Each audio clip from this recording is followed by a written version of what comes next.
The last type of equation we're going to look at in section 2.6 are equations that have absolute value. So I've got an example here, and I'm going to go over absolute value because we haven't talked about that yet. But this is an example of an equation that has absolute value. And the steps are listed there. We'll come back to that, but let's define absolute value. So absolute value, I'm going to abbreviate here, is an operation or a function that returns or gives us the raw distance a number is away from zero. So let's take a number line. Here is 0. And let's take 5 right here, and let's take -5 right here. So absolute value, it doesn't care whether we are going in a positive direction or a negative direction. It just cares about the distance between 0 and 5. That distance is 5, and the distance between 0 and -5 is also 5. So if you are finding the absolute value of a negative number, it's going to give something that is positive. And then if it's a positive number, it also returns positive. Now let's talk about notation. The notation that we use to stand for absolute value is 2 vertical lines, and inside is what we take the absolute value of.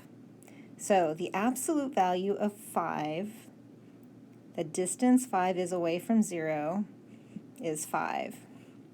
Let's try this one. Absolute value of -5, the distance it is away from 0 is 5. So it looks like we take that negative sign and we just throw it away. The absolute value just changes that to be a positive. All right, let's look at another one. Let's say we want absolute value of -128.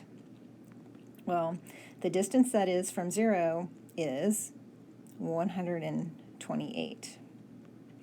Okay, now let's look at this. Let's say we have absolute value, and inside we've got x plus 1, and that equals a 2. There are 2 ways that we can have this absolute value equal 2. We can have what's inside be 2.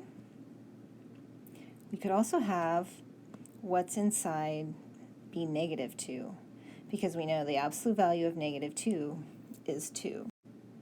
So to solve this, we take that x plus 1 and we set it equal to 2, and we set it equal to the negative case. We set it equal to -2.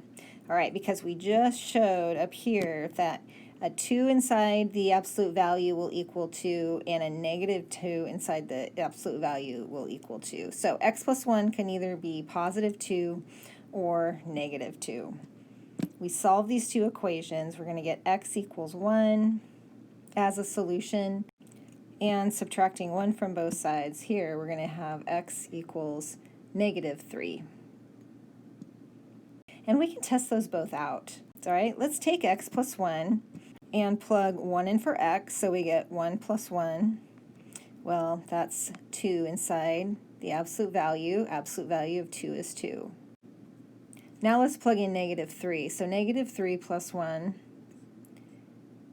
well, that's the absolute value of -2. The absolute value of -2 is 2. All right, let's look at our example that we had.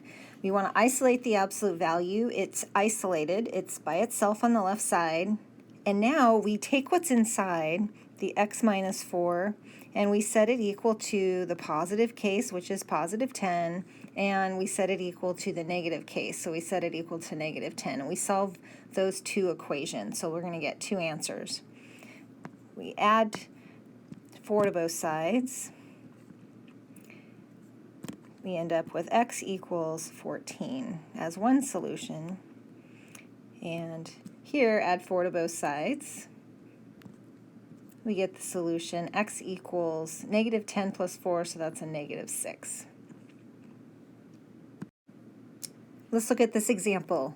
First thing we want to do is get that absolute value by itself. So the 2x plus 3 inside the absolute value, we want that to be isolated. We want it to be by itself. So to do that, we got to get rid of that negative 5. So we're going to add 5 to both sides. That gives us absolute value 2x plus 3 equals 9 plus 5, which is 14. Now the next step, we take that thing that's inside, 2x plus 3. We're going to set it equal to the positive case. All right, that's just like taking those absolute value symbols off. And then we also want to set it to the negative case. So put a negative in front of that 14. And we solve these two simple equations. So subtract 3 from both sides. Divide both sides by 2. We're going to get x equals 7 for this equation. Here, subtract 3 from both sides. You get 2x equals negative 14 minus 3. We get negative 17. Divide both sides by 2, so we get x equals negative 17 halves.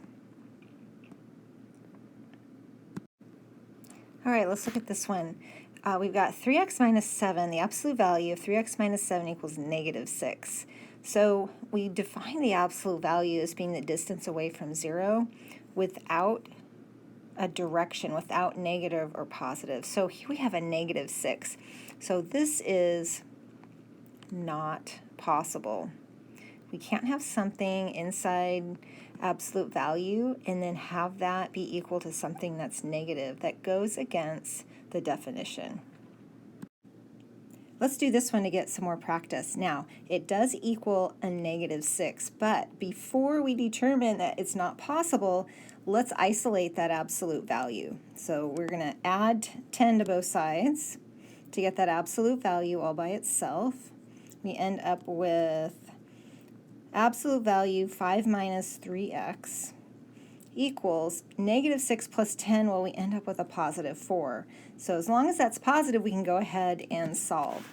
Here is where we take the inside, the 5 minus 3x, set it equal to 4, positive 4.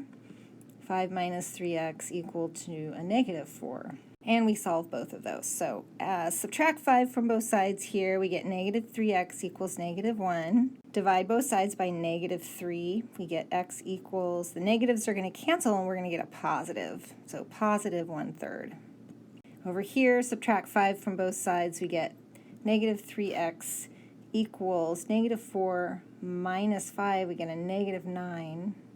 Divide both sides by negative 3. Again, divided by a negative will be positive. 9 divided by 3, we get positive 3.